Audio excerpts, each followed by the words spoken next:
Bismillahirrahmanirrahim. Assalamualaikum warahmatullahi wabarakatuh. Alhamdulillahirabbil alamin. Wassalatu wassalamu ala asyrafil anbiya'i wal mursalin Sayyidina Muhammadin wa ala alihi wa sahbihi ajma'in. Rabbi syrah li sadri wa yassir li amri wahlul 'uqdatam min lisani yafqahu qawli. Allahumma iftah lana futuhal 'arifina bihikmatika wanshur 'alaina rahmataka wa dzakkirna ma nasina ya dzal jalali wal ikram walhamdulillahi rabbil alamin. Ma'asyiral hadirin wal hadirat, shaimin wa shaimat rahimakumullah. Bersyukur kehadirat Allah Azza wa Jalla.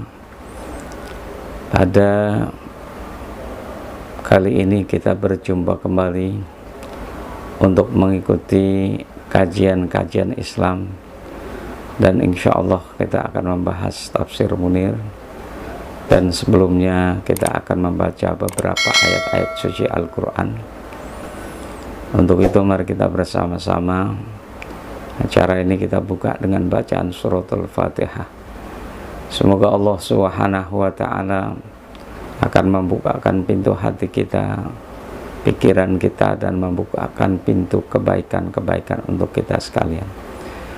Al-Fatihah ila hadratul Mustafa Muhammad sallallahu alaihi wasallam wa ala alihi wa ashabihi kiraman sya'ulillahi lahumul Fatihah. A'udzu billahi minasy syaithanir rajim. Bismillahirrahmanirrahim. Alhamdulillahi rabbil alamin. Arrahmanir rahim. Maliki yaumiddin. Iyyaka na'budu wa iyyaka nasta'in. Ihdinas siratal mustaqim. Siratal ladzina an'amta 'alaihim ghairil maghdubi 'alaihim waladdallin. Amin. Kali ini akan kita baca ayat-ayat suci Al-Quran surah Al-Baqarah dari ayat 87 hingga ayat 90. A'udzu billahi minasy syaithanir rajim. Bismillahirrahmanirrahim. Wa laqad atayna Musal kitaba wa qaffayna min ba'dihi birrusul. Wa atayna Isa ibn Maryam al-bayyinati wa ayyadnahu bi ruhil qudus. Afa kullama ja'akum rasulun bima la tahwa anfusukum mustakbartum fa fariqan kadzabtum wa fariqan taqtulun wa qalu qulubuna ghulf bal la'anahumullahu bikufrihim fa qalilan ma yu'minun. Walamma ja'ahum kitabun min 'indillahi musaddiqun lima ma'ahum wa kanu min qablu yastaftihuna 'alal ladzina kafaru.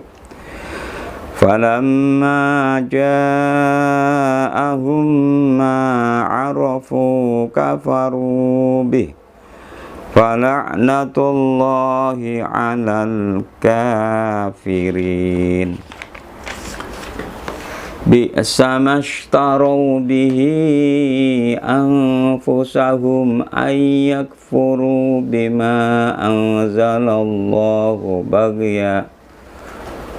bima anzalallahu baghyan ayyunazzilallahu min fadlihi ala man yasha'u min ibadihi faba'u bighadabin ala ghadab walil kafirina azabum muhin. Sadaqallahul azim. Sadaqallahul azim wa sadaqa rasuluhun nabiyul habibul karim wa nahnu ala dhalika minasyahidin wasyakirin walhamdulillahi rabbil alamin. Ma'asyiral hadirin wal hadirat, shaimin wa shaimat, pemirsa di mana saja berada. Kita lanjutkan kajian kita, yaitu Tafsir Munir karangan Syekh Nawawi Al-Bantani.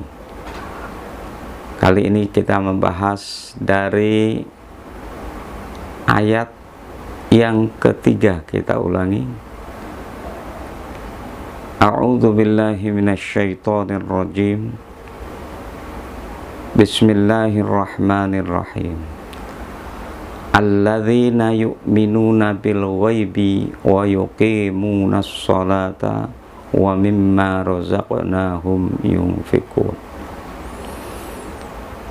Alladzina yu'minuna bil ghaibi, yaitu mereka yang beriman kepada yang gaib, yakni mereka yang percaya pada hal-hal yang gaib seperti adanya surga, neraka, sirat, mizan atau neraca amal, berbangkit, hisab dan sebagainya dari perkara-perkara akhirat. Terdapat pula pendapat yang menyebutkan bahwa yang dimaksud dengan al-ghaib ialah kalbu atau hati. Maknanya mereka beriman dengan segenap hati mereka, tidak seperti orang-orang yang berkata namun tidak sesuai dengan hati mereka. Ada juga yang berpendapat bahwa ghaib ini ada dua bentuk ghaib. Ada ghaib hakiki dan ghaib majazi. Ghaib hakiki yang tadi saya sebutkan urusan-urusan akhirat. Adapun ghaib majazi adalah seperti angin, bangsa jin dan lain-lain.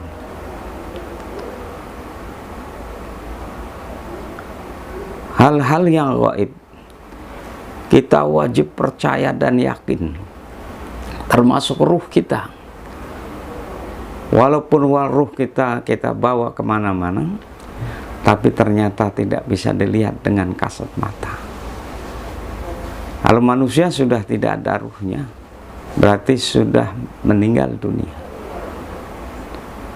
Kemudian setelah kita percaya dengan hal-hal yang gaib, wa yuqimunas shalah, mereka mendirikan sholat, yakni mereka menyempurnakan sholat 5 waktu lengkap dengan persyaratan dan rukun-rukunnya dan tata caranya dalam sholat. Dalam hal ini ada pengertian tentang sholat, baik secara fikih maupun secara hadis. Kalau dari fikih adalah perbuatan ibadah yang diawali dengan takbir dan diakhiri dengan salam. Kalau tinjauan dari hadis adalah as-sholatu imaduddin. Salat itu adalah tiang agama. Faman aqamaha faqad aqamaddin. Barang siapa yang mendirikan salat, berarti ia mendirikan agama. Wa man tarakaha faqad hadamatin. Dan barang siapa yang meninggalkan sholat berarti meruntuhkan agama. Kemudian as-sholatu mi'rajul mu'minin. Sholat itu adalah mi'rajnya orang-orang yang beriman. Mi'raj secara rohani. Apabila kita sedang sholat, maka kita adalah sedang naik rohani kita kepada Allah Subhanahu wa ta'ala, dan kita sedang dialog kepada Allah Subhanahu wa ta'ala. Dalam hadis yang lain, idza kana ahadukum fis sholati fa innahu yunaji rabbahu. Dan apabila di antara kalian sedang menunaikan ibadah sholat, sesungguhnya ia sedang berdialog kepada Tuhannya. Kemudian hadis yang lain menjelaskan as-sholatu thamanul jannah. Sholat itu adalah tiket untuk masuk surga. Barang siapa yang ingin masuk surga, kita diperintahkan untuk menunaikan sholat, menegakkan sholat dengan baik dan benar. Bukan hanya sekedar mengerjakan sholat, tapi menegakkan sholat. Kemudian sholat itu adalah as-sholatu nurun. Sholat itu adalah cahaya. Nurun fil wajhi, yaitu cahaya dalam wajah. Nurun fil qalbi, dan juga cahaya dalam hati. Dan nurun fil jasadi, yaitu cahaya dalam badannya kita. Kemudian sholat ini termasuk adalah perintah yang sangat-sangat penting sekali. Sampai-sampai kalau tidak bisa berdiri dengan duduk, tidak bisa duduk dengan berbaring, tidak bisa berbaring dengan isyarah, tidak bisa isyarah, yaitu disolati. Karena pentingnya sholat, maka itulah yang harus kita lakukan. Dan juga sekaligus amalan nanti di akhirat yang paling utama dan paling pertama disoalkan adalah mengenai masalah sholat. Apabila sholatnya baik dan benar, insya Allah amaliyah yang lain akan dipermudah dalam pemeriksaannya. Tapi kalau sholatnya tidak benar, itu nanti akan diperiksa dengan sangat teliti. Wa mimma razaqnahum yunfikun, dan menafkahkan sebagian rezekinya yang kami anugerahkan kepada mereka. Yakni mereka gemar menyedekahkan sebagian dari hartanya yang telah kami anugerahkan kepada mereka demi ketaatan kepada Allah Subhanahu wa ta'ala, sebagaimana yang dilakukan oleh Abu Bakar Siddiq dan para sahabat-sahabat yang lain. Sebab kalau kita tidak menyedekahkan sebagian hartanya, nanti akan dimintai pertanggungjawaban di hadapan Allah Subhanahu wa ta'ala. Itu merupakan suatu anugerah dan tanda rasa syukur kita kepada Allah Subhanahu wa ta'ala. Dan bagi orang-orang yang senang bersedekah, gemar bersedekah, tidak akan miskin. Dan selalu Allah Ta'ala akan ganti berlipat-lipat ganda, baik di dunia maupun di akhirat nanti. Ayat yang keempat, walladzina yu'minuna bima unzila ilaika wa ma unzila min qablik wa bil akhirati hum yuqinun. Walladzina yu'minuna bima unzila ilaika, dan mereka orang-orang yang beriman kepada kitab yang telah diturunkan kepadamu, yakni kitab Al-Qur'anul Karim. Wa ma unzila min qablik, dan kitab yang telah diturunkan sebelum kepada nabi-nabi yang lain, seperti kitab Taurat, kitab Injil, kitab Zabur, dan kitab-kitab samawi lainnya yang diturunkan sebelum Al-Quran.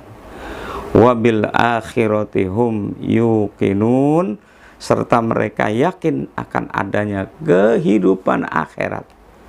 Karena setiap ada dunia pasti ada akhirat, dan hidup di dunia ini tidak akan lama. Waktunya sangat singkat sekali. Dari mulai kita hidup di alam ruh, pindah yaitu di alam rahim, sekarang pindah di alam dunia yang hanya waktunya sangat singkat sekali, tapi menentukan nanti kehidupan di akhirat nanti. Bagaimana amaliah kita selama hidup di dunia. Kemudian setelah kita masuk di alam barzah, kita akan pindah lagi yaitu di padang mahsyar atau di alam akhirat. Semua akan dimintai pertanggungjawaban apa-apa yang telah kita lakukan hidup kita di dunia, yakni mereka percaya kepada apa yang terjadi di alam akhirat, seperti nanti ada yaumul ba'ats, yaitu berbangkit sesudah mati. Jadi kita nanti yang sudah mati jasadnya, kalau ruhnya tidak akan mati, itu akan dibangkitkan kembali dan dihisab. Dan nikmat surga seperti yang dilakukan oleh Abdullah bin Salam dan para sahabatnya. Ulaika ala hudam mir rabbihim wa ulaika humul muflihun. Ulaika, mereka itulah orang-orang yang memiliki sifat-sifat seperti di atas. Ala hudan, yaitu yang tetap mendapatkan petunjuk dari Allah Subhanahu wa ta'ala, yakni sebagai kemuliaan yang diturunkan mir rabbihim wa ulaika humul muflihun, yaitu diturunkan dari Tuhan mereka, dan merekalah yang orang-orang yang beruntung, yakni orang-orang yang selamat dari murka Allah dan juga azab Allah. Mereka adalah sahabat-sahabat Nabi kita Muhammad SAW dan orang-orang yang beriman kepada Allah, kepada Rasulullah, kepada para malaikat, kepada kitab-kitabnya Allah, kepada hari kiamat, dan juga kepada qadha dan qadar. Inilah yang dapat saya sampaikan, tafsir Munir dari ayat 3, 4, 5, dan insya Allah akan kita lanjutkan yaitu di ayat yang ke-6 nanti pertemuan di kesempatan yang lain. Barangkali inilah yang dapat kami sampaikan, kurang lebihnya mohon maaf. Billahi taufiq wal hidayah. Wassalamualaikum warahmatullahi wabarakatuh.